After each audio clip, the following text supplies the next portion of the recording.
Arestado ang 10 wanted person sa magkakaiwalay na operasyon ng Quezon Police Provincial Office bilang bahagi ng pinaigting na kampanya laban sa kriminalidad sa lalawigan ng Quezon.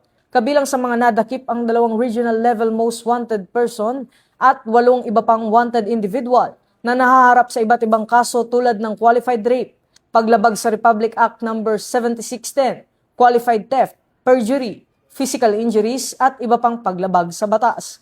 Kabilang sa mga naarestong regional level most wanted person sina alias Ray na nadakip sa Lucena City Police Station at alias Bard na naaresto ng Dolores Municipal Police Station sa kasong qualified rape na nagresulta sa pagkakaaresto ng iba pang wanted person sa lalawigan.